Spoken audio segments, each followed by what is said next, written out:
For today's exploration, we are going to have the activity count and answer.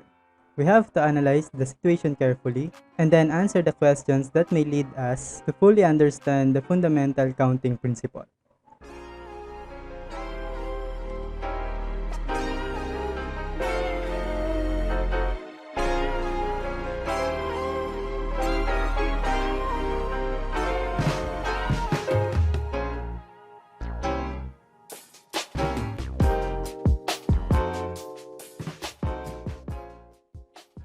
Suppose you have a virtual group presentation scheduled on Friday. You have 3 different pants and 4 different colors of shirts. In how many ways can you dress up? Before we have the fundamental counting principle, let us have first other means of counting the number of occurrences. We have here arrow diagram. We draw a line from first set of elements to each element of the second set. Another tree diagram. The tree first branches out into the number of elements in the first set, then each branch will again branch out into the number of elements in the second set, and so on. It may be represented horizontal or vertical. And lastly, we have the fundamental counting principle. So we are going to solve first using the arrow diagram. As it is said here, we have to draw a line from first set of elements to each element on the second set. So let's have first the first element represented as P1, P sub 2, and then P sub 3 for pants. And let us have another set here for 4 different colors of shirts. S1, S sub 2, S sub 3, and S sub 4.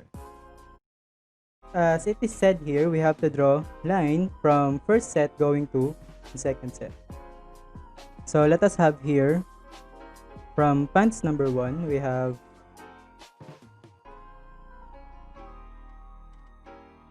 created here 4 choices already. And for pants number 2, we can have also another 4 choices. And lastly, for pants number 3 can be paired as follows, creating another 4 choices. So in total, we have 12 ways you can dress up. Next is the tree diagram.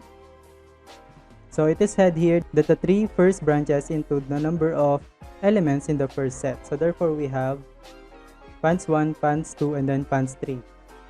And then for each branch here, it will branch into the number of elements in the second set. So we have P sub 1 will be having S sub 1, S sub 2, S sub 3, and S sub 4. Pants number 2 can also have S sub 1, S sub 2, S sub 3, and S sub 4 for 4 different colors of shirts. And pants number 3 can also have 4 choices. And in total, we will be having P sub 1, S sub 1, up to P sub 3, and then S sub 4, creating another 12 ways that we can dress up. What have you noticed with the number of choices for pants? There are 3. And what have you noticed with the number of choices for the color of shirts? We have 4. So we have 3 and then 4. And in total, how many ways can we dress up? There are 12. What are the connection between those numbers so that we can come up with the number of ways we can dress up? Can you devise of a formula which we can use to easily have the number of possible outcomes?